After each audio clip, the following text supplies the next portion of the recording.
अभी मेरी फैमिली के अंदर भी कज़न भाई है मेरा एक, ठीक है। तो वो और तुम्हें मुझे भी ऐसा फर्क नहीं लगता, है ना। मुझे पता है तुम में से बहुत सारे बच्चे अभी भी सोफे पे या फिर बेड पे लेट के वीडियो देख रहे हैं। हेलो एवरीवन, कैसे सभी लोग? उम्मीद करता हूं सभी लोग बहुत अच्छे होंगे। Welcome back to the channel. और यार ऑफिशियली हमारे इस साल का वो आखिरी महीना आ चुका है, ठीक है, जिसके बाद हमारी बोर्ड एग्जाम्स आने वाली है, टर्म टू एग्जामिनेशन जो है वो आने वाली है। अब यार ये जो आखिरी का एक महीना होता है काफी ज्यादा क्रूशल होता है, हमारे दिमाग के ऊपर बहुत स्ट्रेस होता है, बहुत सारी चीजें आखिरी का एक महीना डिसाइड करता है, ठीक है। और हम जो कहते हैं ना कि यार साल भर नहीं पढ़ा, आखिरी के महीने में पढ़ूंगा, तो वो जो आखिरी का महीना अब आ चुका है, ठीक। तो अब मैं खुद ही तुमको बोलूंगा कि भाई साहब अब अगर आपने अपनी किताब और कलम नहीं उठाई है, ठीक है, तो उठा लीजिए, क्योंकि अब हमें पढ़ना थोड़ा सा स्टार्ट करना पड़ेगा। बहुत सारी चीजों को हमें अब ट्रैक पर लाना पड़ेगा। आज ये जो वीडियो है, इस वीडियो के अंदर दो चीजें। पहली चीज, आप लोगों के लिए एक बहुत ही प्यारा सा सरप्राइज है, ठीक है, एक बहुत तगड़ा सरप्राइज आज आपको इस वीडियो के अंदर मिलने वाला है। दूसरी चीज, हम यार ये बात करने वाले हैं कि हम आखिरी के एक महीने के अंदर ना बहुत सारे स्ट्रेस को लेकर चल रहे होते हैं, ठीक है। आज हम ये बात करने वाले हैं कि इस आखिरी के एक महीने को हमारा बेस्ट महीना इन टर्म्स ऑफ पढ़ाई और मोस्ट प्रोडक्टिव मंथ कैसे बना सकते हैं इन टर्म्स ऑफ पढ़ाई। क्योंकि अब सीन ऐसा है ना कि जब आपका आखिरी का महीना आ जाता है और स्पेशली जब हमने बहुत ज्यादा पढ़ाई नहीं की होती है, आज का ये वीडियो हर बच्चे के लिए, जिस बच्चे की बिल्कुल प्रिपरेशन नहीं है, जिस बच्चे ने एटलीस्ट 50% कर लिया, जिस बच्चे ने एटलीस्ट 75% कर लिए, हर बच्चे के लिए आज का ये वीडियो है। पर सीन ऐसा है कि आखिरी के एक महीने में जो हमारा टाइटल है हार्डवर्क, उसी के साथ साथ उसका जो सब टाइटल है स्मार्ट वर्क, वो भी हमें करना है। आखिरी के एक महीने में हमें बिल्कुल स्मार्ट होकर चलना है, ठीक, और बहुत ही स्मार्ट तरीके से हमें अपनी पढ़ाई जो है वो करनी रहेगी। तो आज इस वीडियो के अंदर हम लोग पूरा डिस्कशन करने वाले हैं, टेंशन लेने की कोई भी जरूरत नहीं है, ठीक। ऑल्सो अगर आप नए हैं चैनल के ऊपर तो यार आप सब्सक्राइब कर सकते हो उस लाल बटन को प्रेस करके, और उस बेल आइकन को प्रेस करके आपको नोटिफिकेशंस देखने को मिलेंगे, क्योंकि ऐसे ही अमेजिंग वीडियोस आप लोगों के लिए यहाँ पर जो है वो आते रहते हैं, ठीक। तो अगर आप चाहते हैं तो आप सब्सक्राइब कर सकते हैं। विद दैट बीइंग सेड, बिना किसी देरी के स्टार्ट करते हैं। अब यार जैसे कि मैंने तुमको बताया कि बहुत सारे ऐसे बच्चे हैं जो कि अलग अलग कैटेगरी में फॉलो करते हैं। अब चूंकि आपकी प्री बोर्ड हो चुकी है तो मैं मानता हूं कि यार कहीं ना कहीं आपको कुछ ना कुछ तो पढ़ने का काम हो गया होगा। मतलब ऐसे बहुत हो सकता है कि अब आपने बिल्कुल भी स्टार्ट नहीं किया हो, पर प्री बोर्ड के कारण थोड़ी बहुत पढ़ाई तो अपनी हो चुकी है। तो थैंक्स टू प्री बोर्ड कुछ ना कुछ तो अपना हो चुका है। तो पर तीन कैटेगरी में मैंने बच्चों को डिवाइड किया है। पहला वो जिसने कुछ भी नहीं पढ़ा है, मान लेते हैं कि कुछ बच्चे ऐसे होंगे।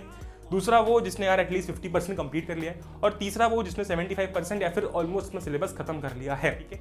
आगे बढ़ने से पहले जो सरप्राइज है हम लोग उसकी बात जो है वो कर लेते हैं, ठीक है। तो आगे बढ़ते हैं और बात करते हैं। ऑलराइट, सो बेसिकली होता क्या है ना कि यार जब हम बात करते हैं पढ़ते समय एनसीईआरटी पढ़ने की या फिर कोई बुक पढ़ने की अपनी, तो एक बहुत बड़ी परेशानी है। वो परेशानी ये है, सीन ऐसा होता है ना कि अब सब कहते हैं, मैं भी कहता हूँ, सभी लोग कहते हैं कि एनसीईआरटी पढ़नी, एनसीईआरटी पढ़नी, पर परेशानी ये आती है कि एनसीईआरटी की ऐसी बहुत सारी चीज़ें जो हमको समझ में ही नहीं आती। स्पेशली जब मैं साइंस की बात कर रहा हूँ तो ऐसा होता है ना, एक्टिविटीज़ आ जाती है बीच में, ठीक है। कुछ ऐसी चीज़ें हैं जो कि हमको समझ में नहीं आती, जो कि इवेंचुअली अपने को रटनी पड़ती है, ठीक है। या फिर थोड़े बहुत नोट्स अपने को रेफर करने पड़ जाते हैं इसके उसके, या फिर तुमने अगर पढ़ लेके डाउनलोड कर रखे तो यार ऐसा होता है कि हमारे पास में ऐसा कोई अच्छा सा वो नहीं है, ट्रांसलेशन नहीं है एक अच्छी तरीके से फन वे का।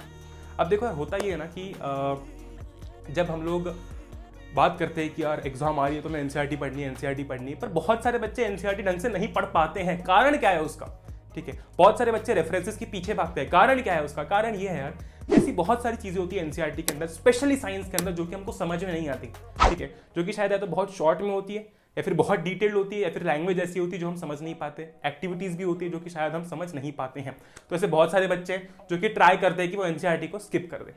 पर आज यहां पर जो तुम देखने वाले हो, ठीक है, उससे काफी हद तक तुम्हारा ये जो स्ट्रेस है ना वो जाने वाला है, ठीक। ग्रेट, तो बात करते हैं कि आप लोगों के लिए क्या आया है। Alright, so presenting to you e book for class 10 term 2।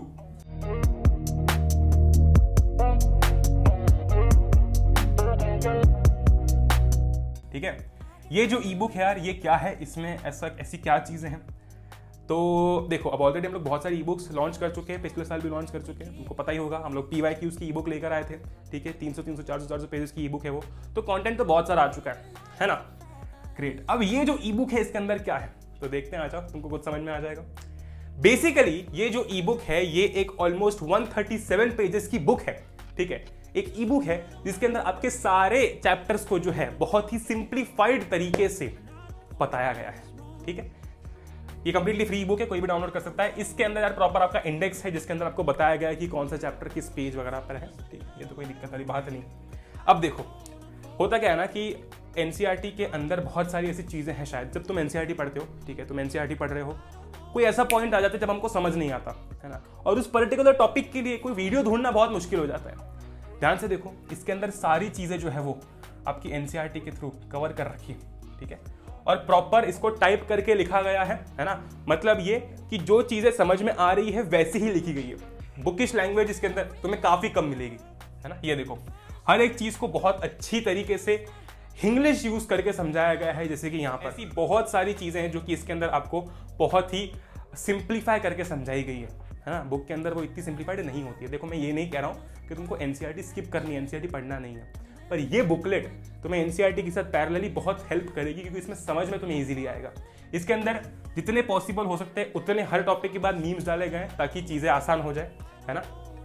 अब ये देखो यहाँ पर कॉन्वर्जेशनल कुछ टॉपिक्स, मतलब कुछ टॉपिक्स ऐसे जिसके अंदर थोड़ा सा उन्हीं पर्टिकुलर एलिमेंट्स को लेकर कॉन्वर्जेशन डाला गया है ना। ग्रेट, अभी और तुमको दिखाता हूँ और तुमको मजा आएगा। ठीक, आगे हम लोग बढ़ते हैं। हर टॉपिक के अंदर थोड़ा बहुत इसका हर टॉपिक के अंदर कुछ ना कुछ ऐसा फन एलिमेंट डाला गया है जिससे कि तुम्हें कोई परेशानी ना हो, है ना। ये पीवाईक्यूज कुछ इसके अंदर है। अच्छा, इसके अंदर ज्यादा पीवाईक्यूज नहीं डाले गए क्योंकि पीवाईक्यूज की ई बुक और नोट्स के अंदर ऑलरेडी आपके लिए बहुत सारे पीवाईक्यूज हैं। ठीक है, ग्रेट, तो आगे चलते हैं। ठीक है, एक बहुत बड़ी परेशानी अपनी आती है एक्टिविटीज को लेकर, है ना। एक्टिविटीज एग्जाम के पॉइंट ऑफ व्यू से इंपॉर्टेंट होती है पर हमें समझ ही नहीं आती। ठीक है, हमें कुछ भी उसके अंदर समझ ही नहीं आता। तो इसके अंदर भाई साहब आपको एक्टिविटीज, हर चैप्टर के अंदर जो भी एक्टिविटीज है वो एक्सप्लेन की गई है, तुम खुद देख सकते हो। एक्टिविटी 4.1, 4.2 कार्बन की हो गई, हर चैप्टर जितने भी चैप्टर सबकी एक्टिविटीज आपको इसके अंदर एक्सप्लेन की गई है। ठीक है, उसके बाद फिर से कुछ क्वेश्चंस है एंड आखिरी में चैप्टर के माइंड मैप डाला गया है। ठीक, मतलब पूरा एक्सप्लेनेशन तो है ही बहुत आसान तरीके से, प्लस इसके अंदर तुमको माइंड मैप भी देखने को मिलेगा। ठीक है, फिर आते हैं हम लोग अगले चैप्टर के ऊपर। अगेन सेम चीज।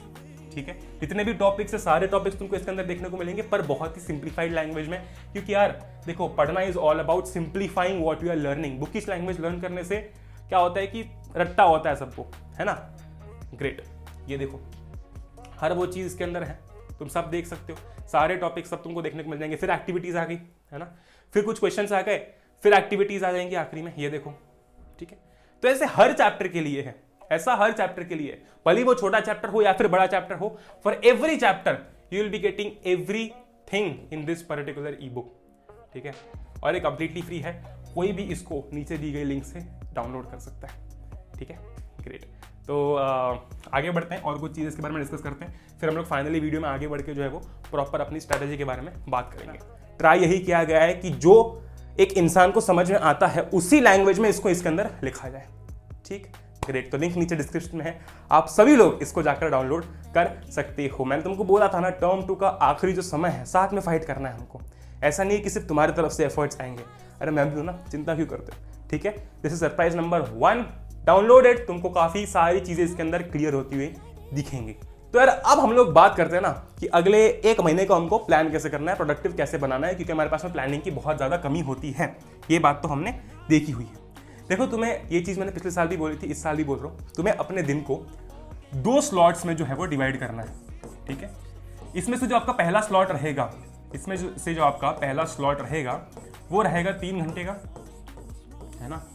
चाहो तो इसको 4 घंटे का भी कर सकते हो। अभी देखो हमारे पास में समय कम है तो हमें इनपुट थोड़े ज्यादा डालने पड़ेंगे, मेहनत थोड़ी ज्यादा करनी पड़ेगी, ये बात तुम मानते हो, मान के चलो, है ना।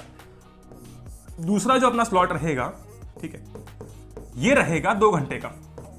ठीक है, अब इसमें हमको करना क्या है भैया, देखो मैं तुमको बताता हूं। हमारे पास प्लानिंग की कमी होती, वही चीज मैं तुमको बता रहा हूं। अगर ये चीज तक भी तुम फॉलो कर लेते हो, तुम्हें अपने ही शेड्यूल के अंदर, अपने ही लाइफ में अगले 4 दिन के अंदर चेंजेस दिख जाएंगे। इस 3 घंटे के अंदर हमको कोई एक लॉन्ग चैप्टर उठाना है। लॉन्ग चैप्टर मतलब कोई बड़ा चैप्टर उठाना है। अब वो चैप्टर कहीं से भी हो सकता है मैथ से हो सकता है सोशल से हो सकता है साइंस से हो। ठीक है, और इन 2 घंटे के लिए आपको एक शॉर्ट चैप्टर उठाना है। शॉर्ट मतलब कोई छोटा चैप्टर है, प्रेफरेबली ट्राई करना कि साइंस और सोशल का ही हो शॉर्ट चैप्टर, और ट्राई करना कि लॉन्ग चैप्टर आपके मैथ्स की ही हो, ठीक है। अब पूरे दिन में तुम पर डिपेंड करता है कि तुमको ये 3 घंटे का स्लॉट कब निकालना है और ये 2 घंटे का स्लॉट कब निकालना है। तुम्हें अगर 3 घंटे का स्लॉट सुबह निकालना है, मान लो 5 से 8, अगर तुम अभी फिलहाल स्कूल जा रहे हो तो सुबह 5 से 8 के बीच में निकाल लो। अगर तुमको लगता है कि घर आने के बाद निकालना है, वैसे निकाल लो। अगर स्कूल नहीं चल रहा है तो बहुत ही अच्छी बात है इससे अच्छी कोई बात ही नहीं हो सकती, ठीक है। अब ये जो हमारा 3 घंटे का स्लॉट रहेगा, ठीक है, मैं तुम्हारे लिए चीज़ें बहुत आसान कर देता हूँ यहाँ पर, ठीक है। चीज़ें पता है तुम्हारे सामने पर हम देख नहीं पाते क्योंकि उस प्रेशर के अंदर होते हैं, मैं समझ सकता हूँ। ये 3 घंटे के स्लॉट के अंदर अज्यूम करते हैं कि अब देखो ये जो 2 स्लॉट्स है ना, इसके अंदर तुमको दिन में 2 सब्जेक्ट्स तो करने हैं, है ना। मैं इंग्लिश और हिंदी को फिलहाल काउंट नहीं कर रहा हूँ। आप ये 10-15 दिन बाद स्टार्ट कर सकते हो इंग्लिश और हिंदी को अच्छी तरीके से करना। फिलहाल मैं बात कर रहा हूँ अगर आपका बिल्कुल भी सिलेबस नहीं हुआ है तो इसको हम कैसे फॉलो कर सकते हैं, ठीक है।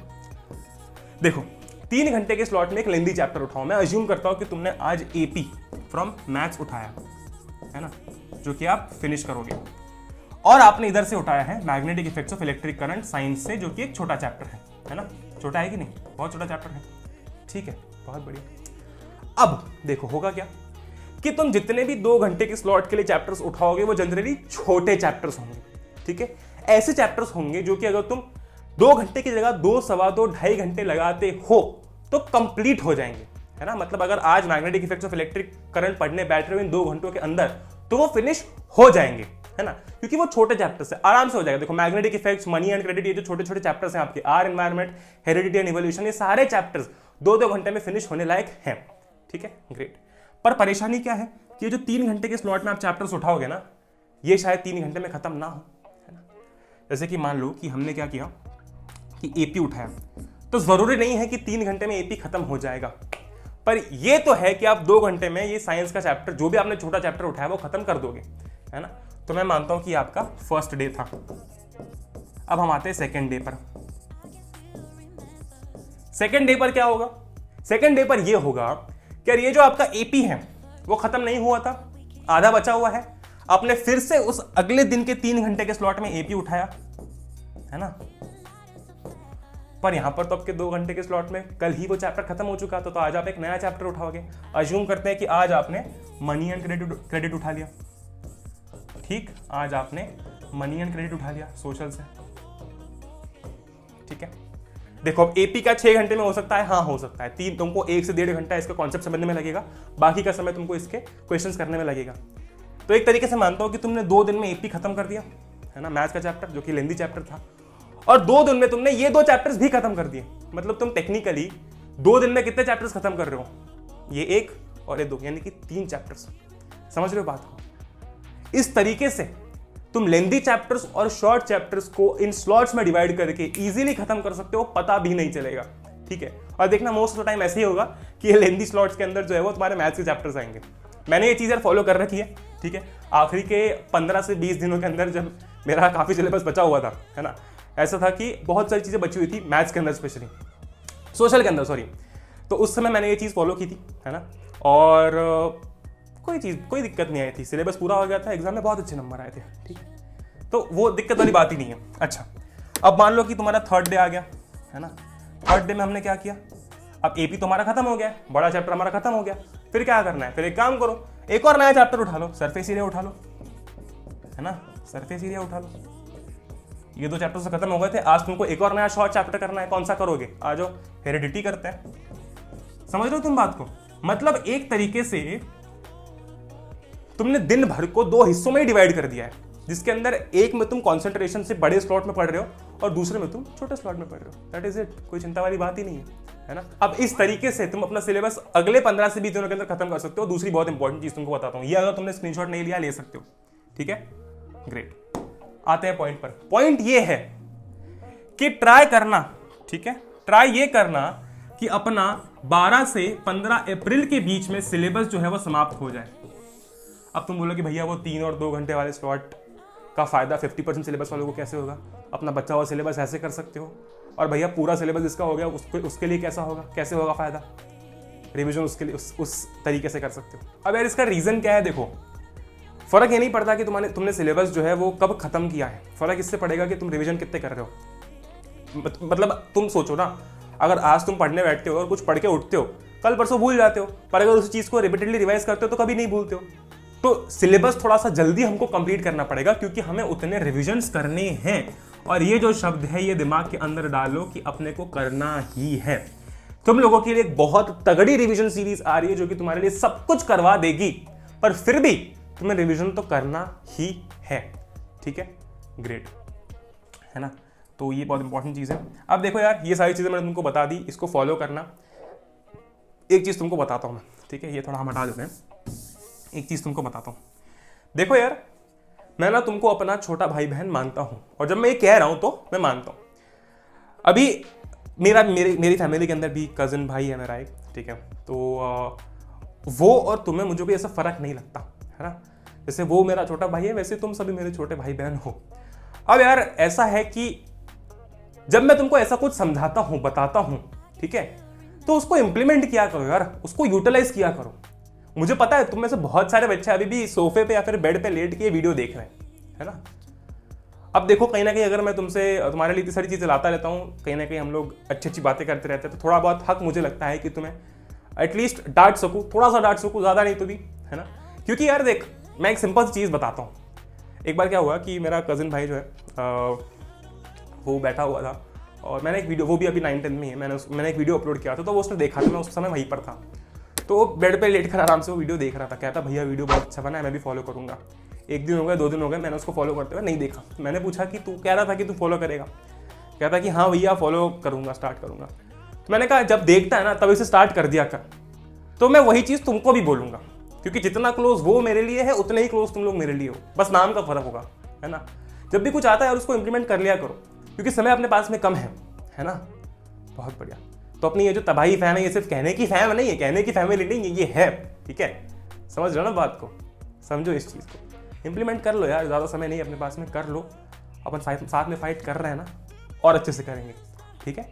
Great. With that being said, I hope all of you enjoyed the surprise, I hope all of you enjoyed the video. कल परसों एक और सरप्राइज नंबर 2 अनाउंसमेंट आ जाएगा, है ना। उसके अंदर बहुत सारी चीज़ें जो हैं हम लोग और रिवील करेंगे कि और क्या क्या टर्म्स के लिए आप लोगों के लिए आ रहा है।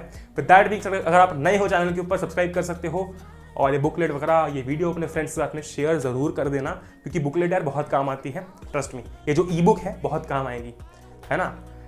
बस with that being said, I hope all of you are doing great. जय हिंद, वंदे मातरम, एंजॉय करो। मिलते हैं हम लोग अगले वीडियो में। Till then stay home, stay safe, take care and good bye.